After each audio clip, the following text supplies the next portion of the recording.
Hello dears, our study is strength of material and today's topic is Hooke's law. What is Hooke's law?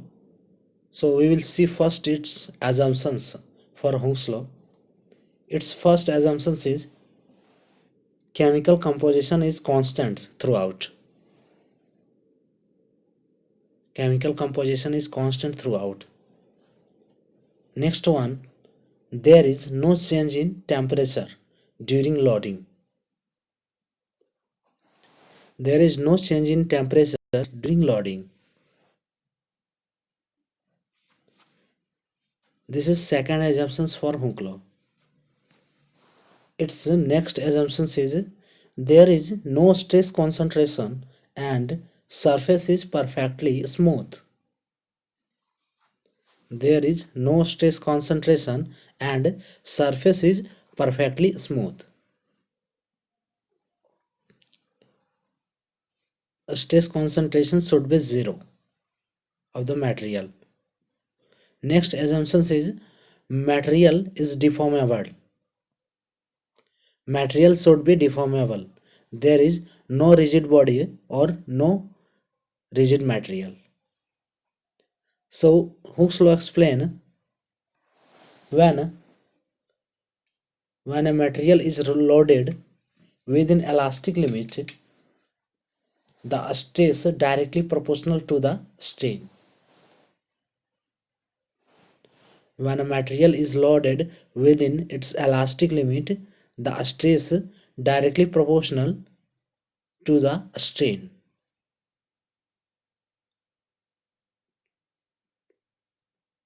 That is a stress proportional to strain.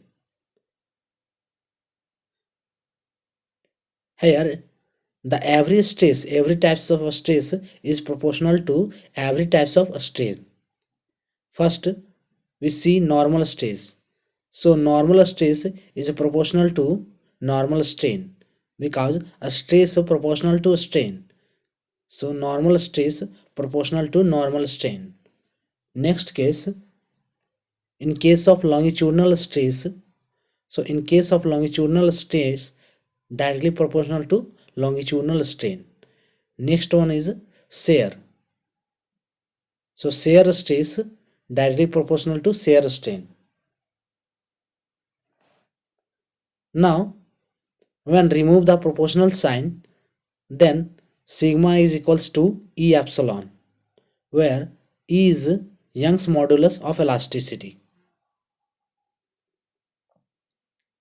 E is equals to Young's modulus or modulus of elasticity.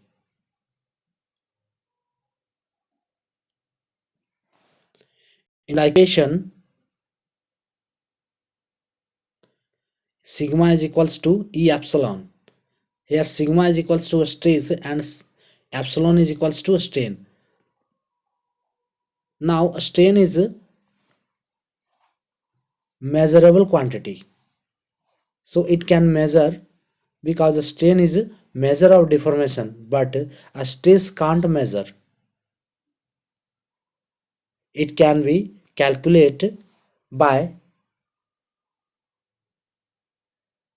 constitutive equation or compatibility equation.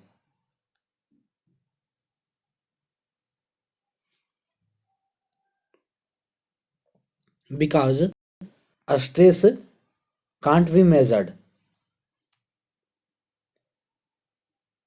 By the equation sigma is equals to E epsilon, therefore sigma is equals to function of epsilon, or we can say a stress is equals to function of a strain.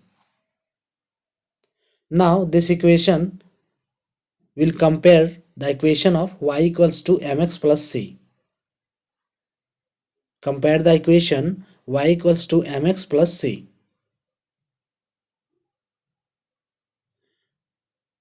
Here sigma is equals to E epsilon. When we compare the equation, then y compared to sigma and x compared to epsilon. For the graph of equation y equals to mx plus c, this will be the graph for y equals to mx plus c. in a y direction and x direction. So this is the C, and after that the line will be straight line incline. So this graph is for the equation of y equals to mx plus c, and here y is a function of x.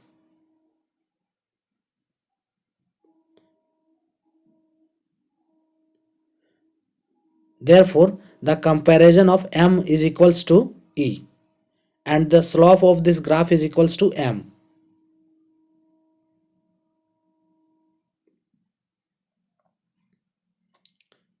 Now we will draw the stress strain diagram for Hooke's law. So it will the stress strain diagram here sigma and epsilon.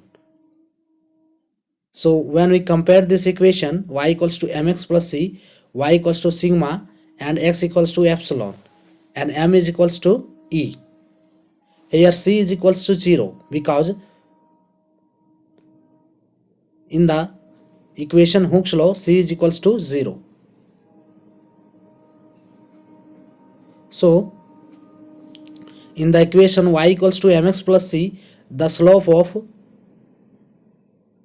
equation of y equals to mx plus c, the slope is equals to m. Therefore the slope of stress strain diagram as compared to the equation of y equals to mx plus c, the slope of a stress strain diagram is equals to Young's modulus of elasticity. Here Young's modulus represent the gradient or slope of a stress strain diagram, and the value of c is equals to 0 in a stress strain diagram.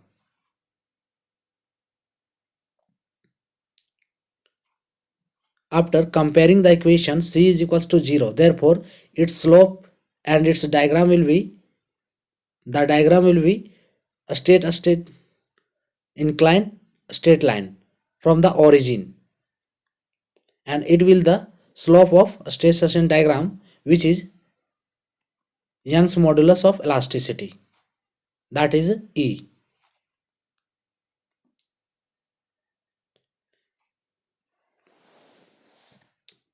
Now a stress strain diagram for a material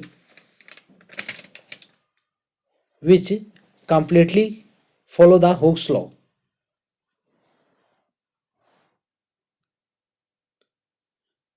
and the curve will represent inclined straight line. Curve will be inclined straight line for a stress strain diagram, and slope is equals to Young's modulus of elasticity, which is E, and slope is equals to E is called Young's modulus of elasticity. According to the Hooke's law, sigma proportional to epsilon. So it is not a for a infinite load. It carry for a particular load. Sigma proportional to epsilon, it is not a for a infinite load for a anybody. It is not a carry for a infinite load. It carry for a particular load of a body.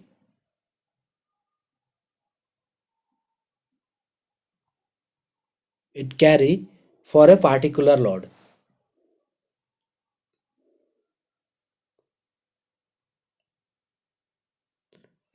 At that point or state where the material follows Hooke's law is called limit of proportionality.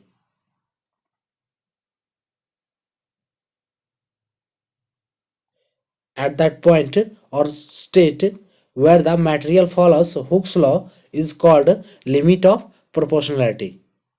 At which that point the material follows Hooke's law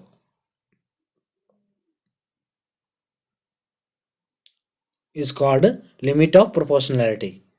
So in the stress strain diagram, the limit of proportionality will be there. That point is called limit of proportionality.